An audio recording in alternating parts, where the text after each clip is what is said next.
Mes enfants ne comprenaient pas pourquoi on devait prier chaque repas, chaque fois qu'on mangeait. Et ils me disaient, pourquoi est-ce qu'on ne peut pas prier une fois que l'épicerie arrive chaque semaine et c'est bon pour la semaine? Et moi, en tant que pasteur, je leur ai expliqué, voici pourquoi on fait ça. Il y a tellement de préservatifs dans cette nourriture que ça va sûrement nous tuer, donc on doit prier chaque repas.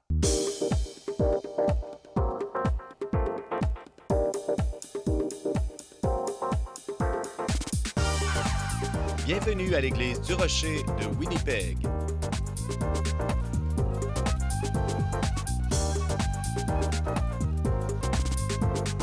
Demeurez avec nous pour un autre message qui provoquera votre pensée du pasteur Mark Hughes.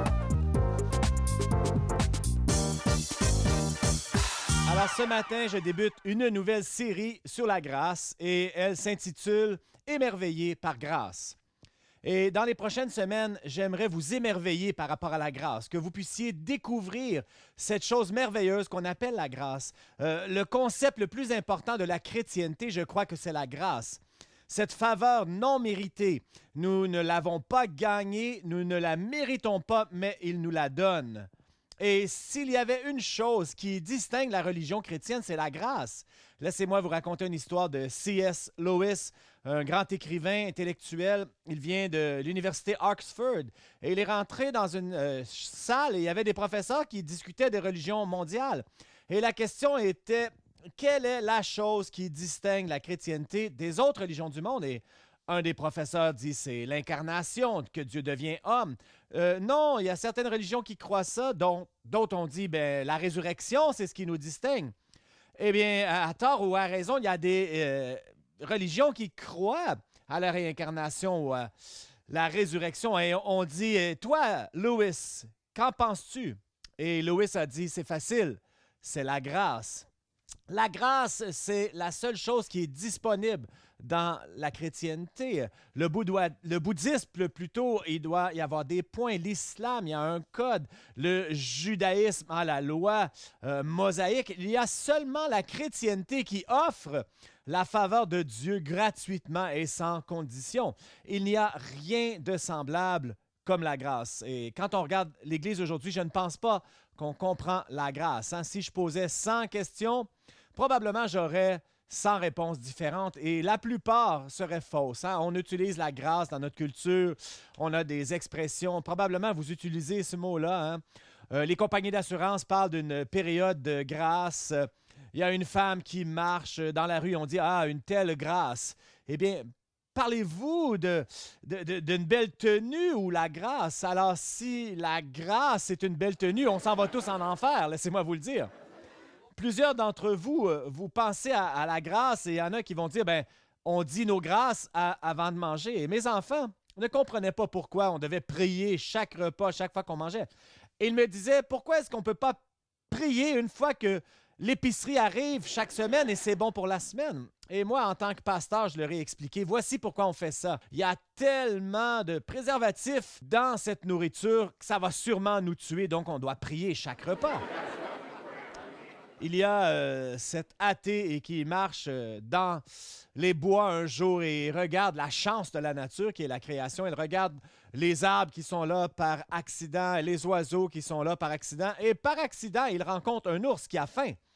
Et l'ours se lève comme ça et juste comme il vient pour l'attaquer, dans cet instant, cet athée a juste le moment de prier et il dit « Seigneur, je sais que c'est présomptueux pour moi de te prier, mais s'il te plaît, rends-le un ours chrétien. » Alors à ce moment, l'ours s'est mis à genoux, il a tenu ses pattes et il a dit « Seigneur, je te rends grâce pour cette nourriture que je vais recevoir. » Je pense que la grâce, c'est un concept les plus mal compris de la parole de Dieu. Voici comment j'appelle grâce, G-R-A-C-E, glorieux rachat d'une âme condamnée éternellement.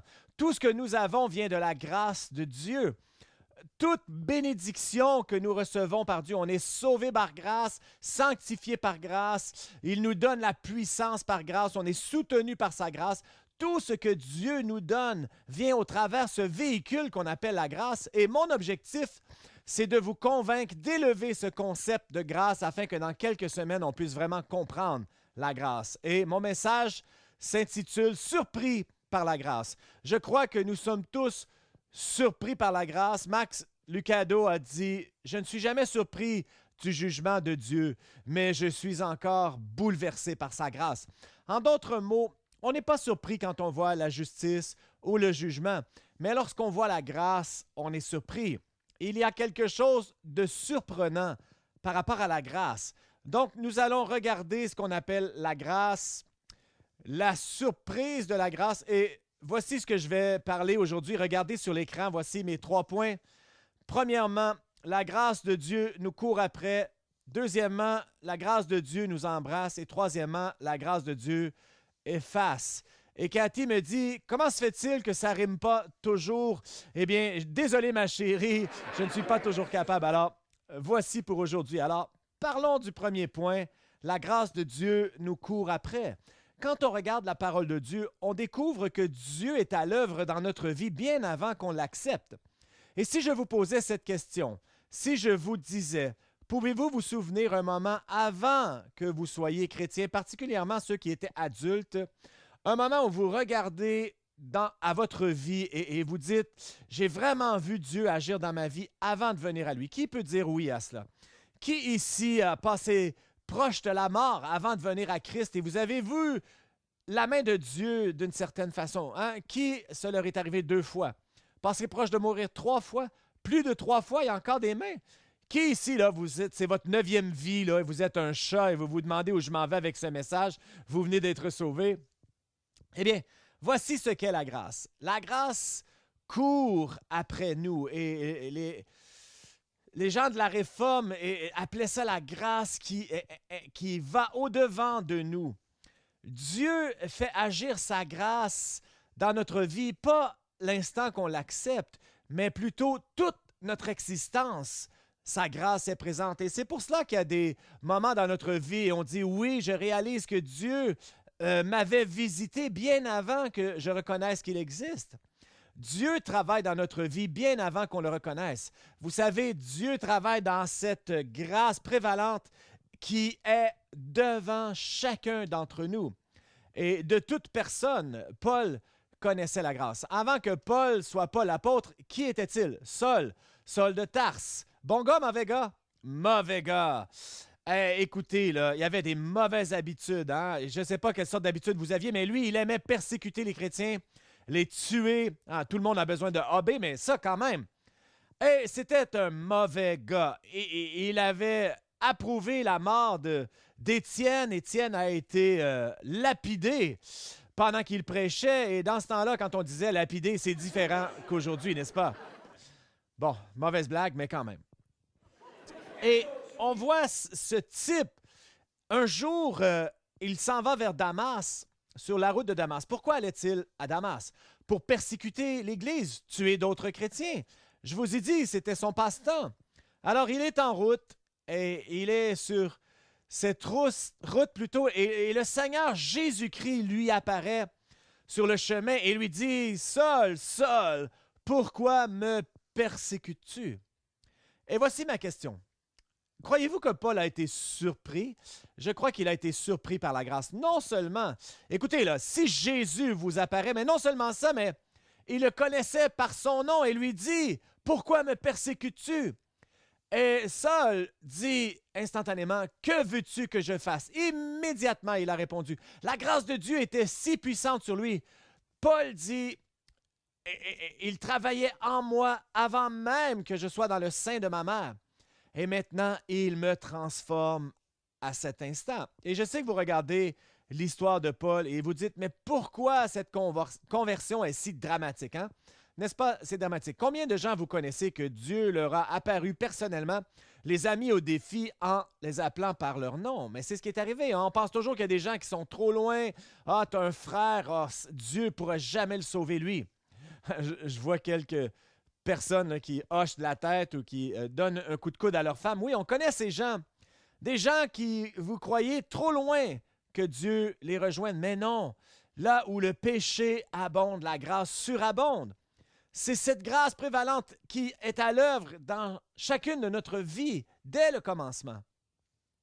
Je vous raconte une histoire incroyable. C'est arrivé ici, dans cette église. Peut-être que vous n'avez jamais entendu cette histoire. Un jour, il y avait cet homme d'Espagne. Il s'appelait Ivan.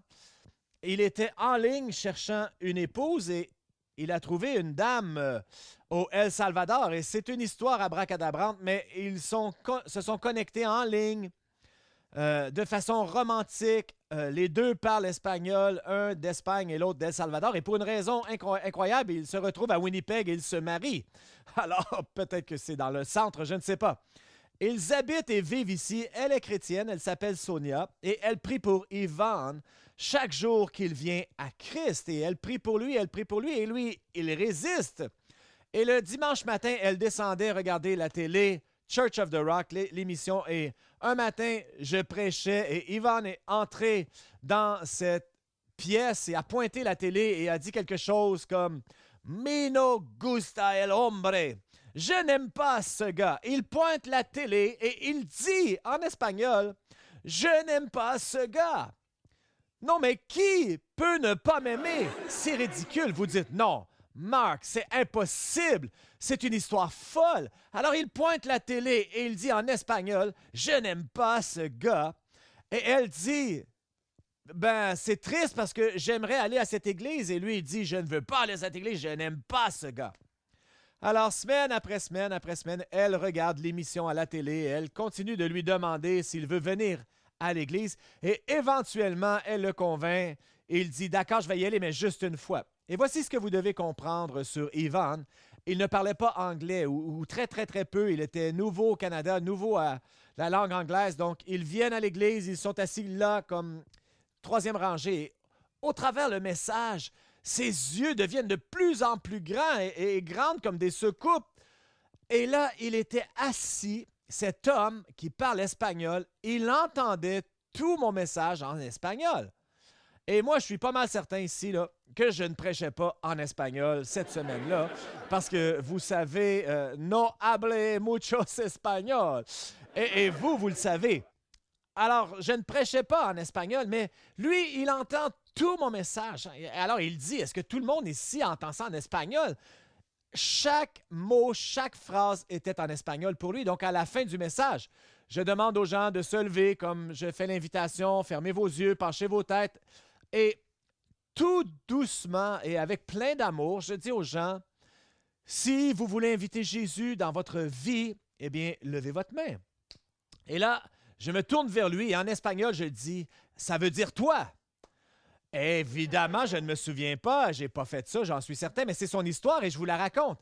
Et tout doucement, une fois de plus, je dis, est-ce qu'il y a quelqu'un d'autre qui aimerait inviter Jésus dans leur vie? Levez votre main. Et là, je me suis tourné et j'ai dit, lève ta main! Et je suis presque certain que je n'ai pas fait ça. Alors lui, il est là, il écoute tout ça, il se dit, il n'est pas question que je lève ma main. Aucune façon que je vais lever ma main dans cette foule, peu importe. Et là, il regarde et sa main était levée. Et il a été très surpris par la grâce de Dieu. Et ce jour-là, il a invité Christ dans sa vie. 2 semaines après, baptisé dans le Saint-Esprit. 3 semaines après cela, baptisé dans l'eau. Toute sa vie a été transformée parce que Dieu a saisi cet homme qui ne voulait même pas venir à l'Église et qui ne m'aimait pas. Ça, les amis, c'est la grâce de Dieu, la main du ciel qui va chercher. Vous savez, les calvinistes appellent ça la grâce irrésistible. Quand Dieu saisit, les Trekkies appellent ça le laser du Klingon, mais c'est presque la même chose. Alors, la première chose, c'est que la grâce de Dieu nous poursuit. Le deuxième point, c'est que la grâce de Dieu nous embrasse. Et il y a une belle histoire dans la parole de Dieu. Probablement, vous la connaissez. C'est l'histoire de Zachée. Jésus était dans la ville de Jéricho et il y avait un collecteur de taxes. C'était le chef collecteur de taxes et son nom était Zachée. Les pécheurs et les collecteurs de taxes dans la Bible étaient presque dans la même phrase. C'était les gens les plus méprisés avec les collecteurs de taxes. Et on se demande pourquoi. Pourquoi étaient-ils si méprisés? Eh bien, c'était des Juifs, des hommes juifs qui étaient traîtres envers leur propre peuple. Ils soutiraient des taxes aux Juifs pour donner aux Romains, pour opprimer les Juifs de qui il prenait les taxes. Personne ne les détestait plus que les Juifs. Ils étaient méprisés, c'était des gens horribles. Et non seulement ça, mais souvent, ils allaient chercher des taxes et tout ce qu'ils prenaient en dessus, ils gardaient pour eux-mêmes. Donc, ils devenaient des gens très, très riches. Et ça dit que Zachée était le chef collecteur d'impôts et il était très riche. Donc, Jésus vient en ville et la Bible nous dit que Zachée était un petit homme et il ne pouvait pas voir dans la foule. Alors, imaginez, là, est-ce que les gens vont le laisser passer? C'est un collecteur de taxes? Non, jamais. Alors, ce que Zachée fait, il s'en va, il monte dans l'arbre, le sycomore. Alors, il est assis sur une branche et Jésus marche et passe par là. La foule le suit et il arrive à l'arbre et il pointe à Zachée et il dit « Zachée, descends de l'arbre parce que ce soir, je souperai avec toi. » Combien pensez-vous que cette foule a été surprise? Jésus, hein? Tout le monde savait qui était Zachée. Et croyez-vous qu'ils l'ont vu dans l'arbre? Mais oui, ils l'ont vu dans l'arbre. Il est assis dans l'arbre et Jésus pointe et dit « Descends de l'arbre ». Et je pense que toute la foule était surprise et probablement qu'ils ont murmuré. Mais je ne pense qu'il n'y avait personne d'aussi surpris que Zachée lui-même. Alors Zachée descend de l'arbre et il se tient devant Jésus. Et Jésus ne dit pas un autre mot. Et voici ce que Zachée dit. Et il dit, « Je vais donner la moitié de mes biens aux pauvres et si j'ai volé quelqu'un, je l'ai repéré au quadruple. » Voyez-vous, Zachée a eu une rencontre avec la grâce de Dieu. Sa grâce l'a surpris. La grâce de Dieu a embrassé un pécheur qui ne méritait pas d'être embrassé. Il ne méritait pas que Jésus aille dans sa maison. Dans toutes les places à Jéricho, Jésus va dans la maison de Zachée, l'embrasse et le surprend par la grâce. Et laissez-moi vous donner une histoire plus moderne. Est-ce qu'il y en a ici qui suivent un peu le football collégial américain? Peut-être que vous vous souvenez de ce nom-là, Woody Hayes. Woody Hayes, si vous regardez ici à l'écran, c'était un entraîneur des Buckeyes de Ohio. Pendant 28 ans, il était l'entraîneur le plus efficace. Pendant 28 ans, il a gagné 5 championnats nationaux. Il avait le meilleur record de victoires-défaites. Mais laissez-moi vous raconter autre chose. Il était très dur. Il a servi dans la Deuxième Guerre mondiale sous Douglas MacArthur et c'était de cette façon qu'il dirigeait son équipe de football. Il était raciste, il abusait par ses paroles et il était très difficile. Il avait zéro tolérance pour l'échec et parfois il frappait même les joueurs. Il les frappait à coups de poing. Et on disait que c'était très difficile de jouer pendant 4 ans pour Woody Hayes sans être frappé par lui.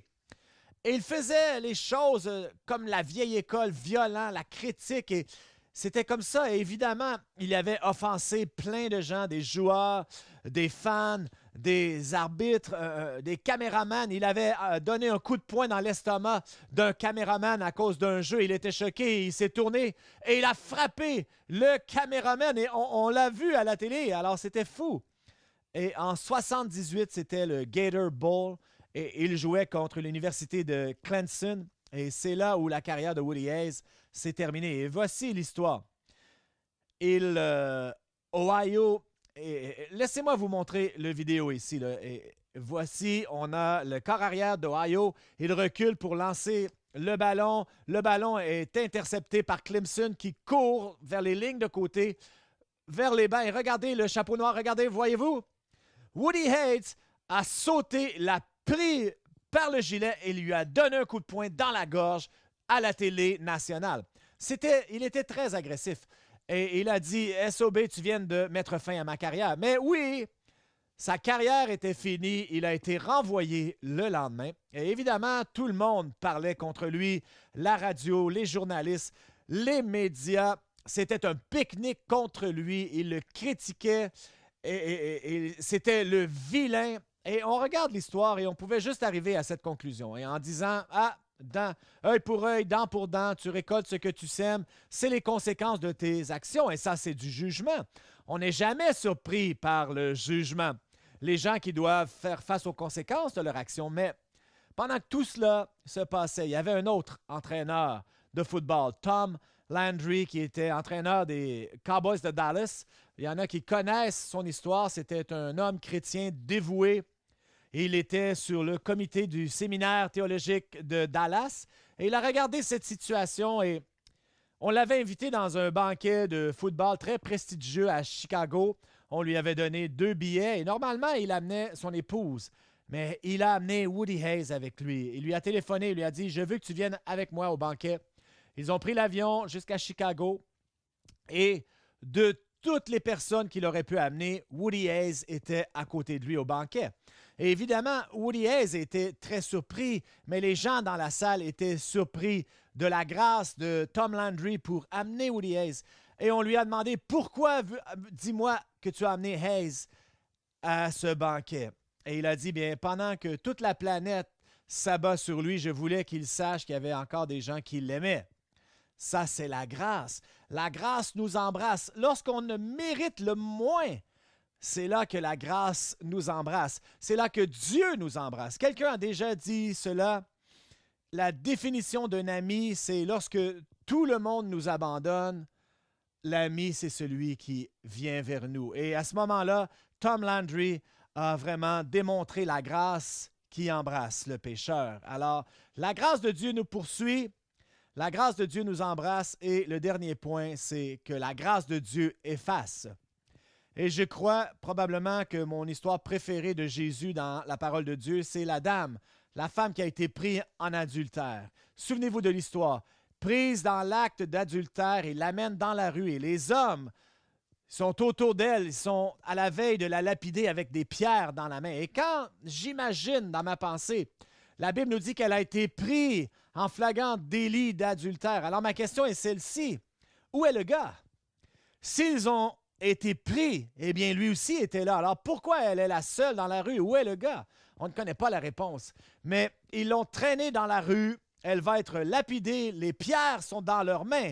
Et là, Jésus se présente. Et à chaque fois que Jésus se présente, les gens deviennent nerveux parce qu'ils savaient que Jésus avait toujours un point de vue différent sur tout. Alors, avant de lancer une pierre, ils regardent Jésus et disent « La loi nous dit qu'elle doit être lapidée. Et toi, que dis-tu? » Alors, c'est ce que la loi disait, n'est-ce pas? Oui, la loi disait qu'une femme devait être lapidée. Alors, on pose la question à Jésus. « Et toi, qu'en dis-tu? » Et Jésus se penche et commence à écrire dans le sable. Que croyez-vous qu'il écrivait? On ne le sait pas, mais écoutez, peut-être qu'il est en train d'écrire des noms, hein? Robert, Jean-Claude, pensant à tous les gens qui ont été coupables de la... Je ne sais pas, là, c'est ce qu'il faisait, mais... Et il dit ceci. Et il dit que celui qui n'a jamais péché lance la première pierre. Et un à un, du plus vieux au plus jeune. C'est intéressant, hein? Ils ont compris en premier, ou peut-être c'est ceux qui avaient péché le plus étant plus vieux, mais du plus vieux au plus jeune, ils ont laissé tomber les pierres et sont partis. Et Jésus s'est tourné à la femme et lui a dit, « Où sont ceux qui t'accusent? » Et elle dit, « Il n'y en a pas. » Alors Jésus lui dit, « Moi non plus, je ne t'accuse pas. Va et ne pêche plus. » Elle venait d'avoir son péché effacé par la grâce. Et voici ma question. Est-ce que vous croyez qu'elle aurait commis l'adultère après? Évidemment, si on l'avait lapidée, elle n'aurait pas commis l'adultère. Mais ce qui est arrivé, c'est que sa vie venait d'être épargnée par la grâce de Dieu. Littéralement, sa vie a été sauvée par la grâce à cet instant. Et moi, je pense à cette histoire et je peux seulement imaginer qu'elle a quitté cette place reconnaissant qu'elle aurait vraiment pu mourir, mais Dieu, par sa grâce, Jésus, par sa grâce, m'a épargné. Et je crois qu'elle n'a plus jamais commis l'adultère. C'est pour ça que la miséricorde triomphe sur la justice. La miséricorde est encore plus puissante. C'est la grâce qui nous transforme, c'est la grâce qui nous change et la grâce qui nous sauve. Et je termine avec une dernière histoire. Nous connaissons ce chant « Grâce infinie ». Et ce chant nous parle de cette grâce infinie. On le chante dans les funérailles. Et plusieurs ici, vous savez que c'est John Newton qui a écrit ce chant.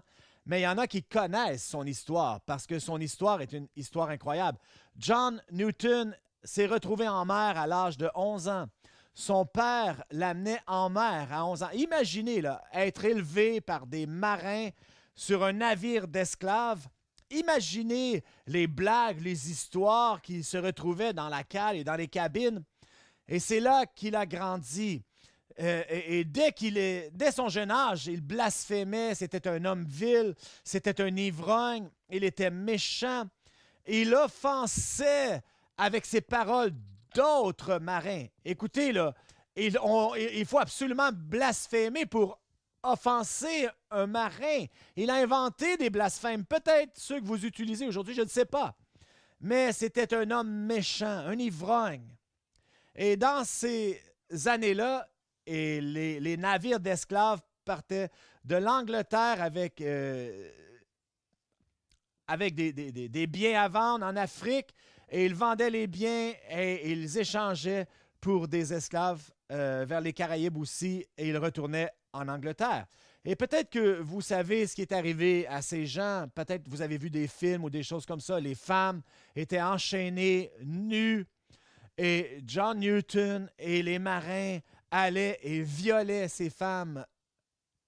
Et c'est la vie qu'il vivait. Et un jour, à l'âge de 23 ans, ça faisait 12 ans qu'il était en mer, il revenait des Caraïbes et une tempête s'est élevée et c'était clair que le vaisseau était pour couler. Et probablement qu'avant l'âge de 11 ans, il devait y avoir une maman ou une grand-maman qui priait pour lui, disant... Et là, il a prié Dieu dans cette tempête et il a dit, « Dieu, sauve-nous ». Et la mer s'est calmée et il a su que la grâce de Dieu l'avait épargné. Il a donné sa vie à Christ. Il a essayé de vivre comme un chrétien, mais il n'était pas bon parce qu'il n'a jamais abandonné sa carrière. Il est devenu capitaine sur ces navires d'esclaves. Donc, il était toujours en conflit d'être un marchand d'esclaves et d'être un chrétien. Il est retourné en Angleterre et il a étudié. Il est devenu pasteur. Et il a eu une grande influence dans l'abolition de l'esclavage avec des gens comme William Wilberforce et ceux qui combattaient l'esclavage. Lui aussi la combattait d'une façon spirituelle, mais rien de tout cela est devenu son point marquant, mais plutôt le chant « Grâce infinie » qu'il a écrit. Et c'est une autobiographie. Ça ne parle pas de personne d'autre. « Grâce infinie, j'aime chanter, un homme comme moi sauvé. » J'étais perdu, maintenant trouvé, aveugle, maintenant je vois. Et il ne parlait pas de vous, il ne parlait pas de moi, il parlait de lui. Il parlait du fait que la grâce de Dieu était tellement merveilleuse qu'elle a sauvé un perdu comme lui. Et il n'a jamais compris vraiment à quel point la grâce de Dieu était si merveilleuse que Dieu a été prêt de descendre et de sauver ce blasphémateur, cet ivrogne. Alors, continuellement, il chantait à Dieu et vers la fin de sa vie, il a dit, « Si je me rends au ciel, je verrai 3 grandes merveilles. La première merveille, c'est de rencontrer des gens que je ne m'attendais pas à voir. La deuxième merveille, ça va être de ne pas voir des gens que je m'attendais à voir, mais la plus grande merveille, ça va être de me retrouver au ciel moi-même. » Il a dit, « Si je me retrouve au ciel, je serai surpris de m'y retrouver. » Et il y est allé et il était surpris. On est surpris par la grâce. La grâce, c'est le plus gros concept de la vie chrétienne. Pas juste un mot, mais quelque chose que l'on croit. Qu'est-ce que notre monde aurait de l'air si l'Église deviendrait un endroit de grâce infinie? Notre monde serait sauvé par la grâce et notre monde serait changé par la grâce. L'Église du Rocher a des réunions à tous les dimanches au 1397 Buffalo Place. Joignez-vous à nous si vous êtes dans la région. Si vous aimeriez recevoir un livre pour comprendre davantage le don gratuit de Dieu au travers Jésus-Christ, contactez-nous et nous vous l'enverrons gratuitement. Visitez notre site web au www.churchoftherock.ca. Merci d'avoir été avec nous et que Dieu vous bénisse.